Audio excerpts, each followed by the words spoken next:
All right, week 2. Oh, this one's gonna hurt. We're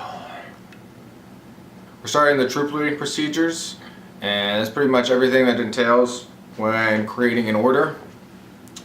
So, first couple of briefs earlier this week, we're just going over the basics. They're doing this because everyone's kind of at different levels, so teach everybody from the ground up so we're all on the same page.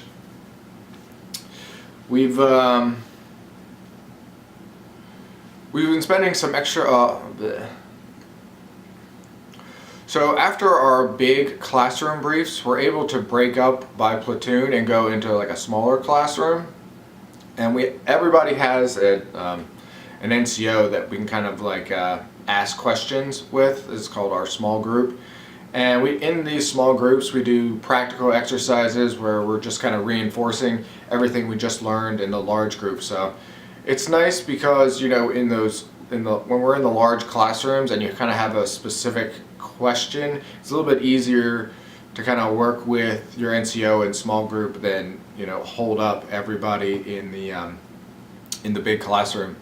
So this week so far we've created a warno, a warning order.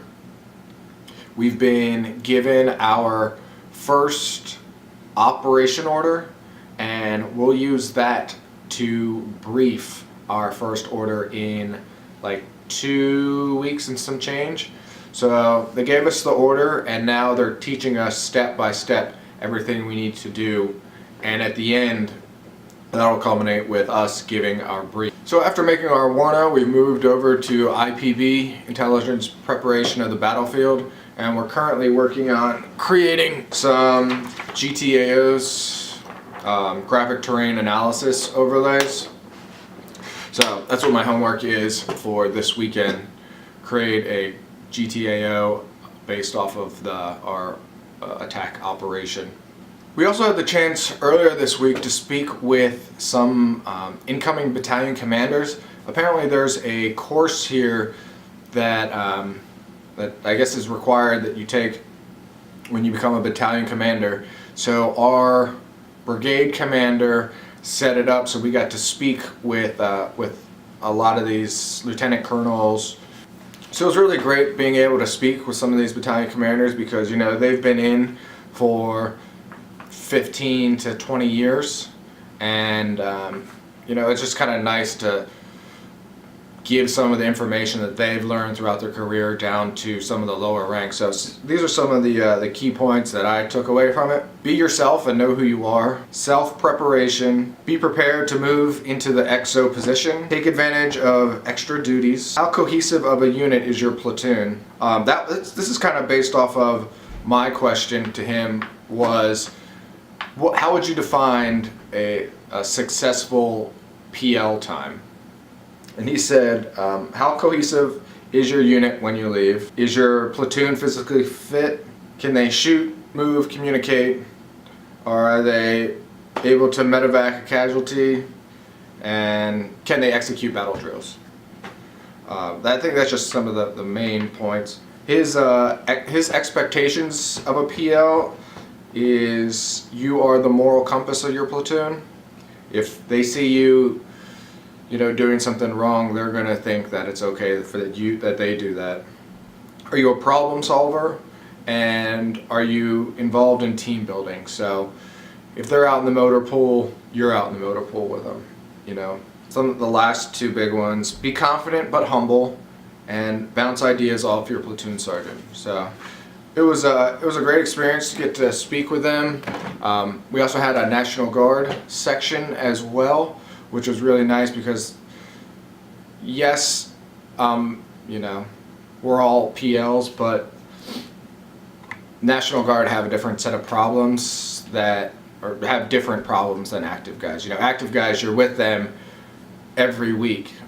National Guard, we're only there 2-3 days a month. So my big thing is, like, how do you maintain physical fitness in the National Guard when, you know, I don't get to see them that often. You know, it's really hard to mandate, you know, everyone out there running on Monday, everyone doing push-ups and sit-ups on Tuesday, you know, weight training these other days. You know, it's just And they gave some feedback, you know, try to encourage some kind of competition between the platoons, which I've heard before. Also, just some kind of trophy that, you know, more of a carrot type motivation instead of a stick. So also this week, all the active soldiers found out where they're going to be going after their follow-on schools. And at this point, people can start trading. So if you graduate from West Point, you can only trade with other West Pointers. And if you commission through ROTC or OCS as active, then you can switch with yourselves. So this week we had a lot of people trying to change places, change from, say, an IBCT to ABCT or SBCT or vice versa.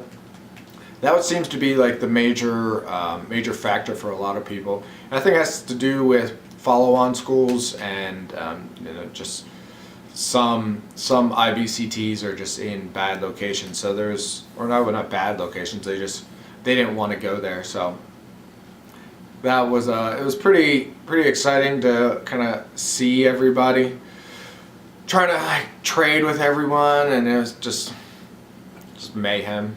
So for PT this week, Monday, we did a release run behind Squadron on a looks like a tank test track. It's about 3.7 miles long, very hilly, but it was nice to get out there and run some more. Since I haven't been able to run a lot here, I've noticed, because most of the time we have formation at 5:30. I get home around 16 or 17. I come home, do some light studying, do some push-ups and sit-ups here, but I haven't really been able to hit the gym as much as I'd like to. Most of the time most of my free time is during the weekend. So for Tuesday, Wednesday, and Thursday, we did combatives, which entailed first formation at 4:45. We're on the mats inside at 5 o'clock. If you don't know what combatives is or what MACP, it's our Modern Army combatives program. It's like a Brazilian Jiu-Jitsu style hand-to-hand combat, but it's more focused around like wearing gear. So if you have like a helmet and, you know, your IOTV and mags and stuff like that, it's maneuvers that you can do when you're doing hand-to-hand combat with the enemy while wearing, you know, protective equipment.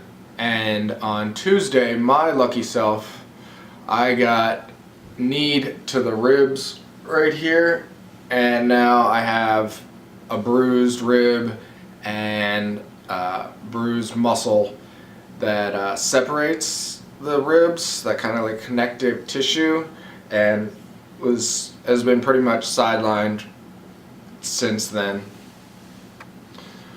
Not a fun injury at all. And then Friday for PT, we had our first 4-mile ruck march, and this was done in a company column, staggered column, down one of the tank test tracks. And you know, it was a good march. I don't know, it's 4 miles, so it's super easy. Packing list of 35 pounds plus water. We moved at a pretty good pace. It was led by the company commander. Our average pace was right around like the mid to low 14s. So just make sure So just make sure when you're preparing, you're getting in some ruck marches. I did find out that all of the ruck marches, the 6, the 9, and the 12, they are all forced marches, as in they're not release. So get used to walking at 14-ish. You know, me personally, I don't really like it. I'd rather be kind of released so I can jog.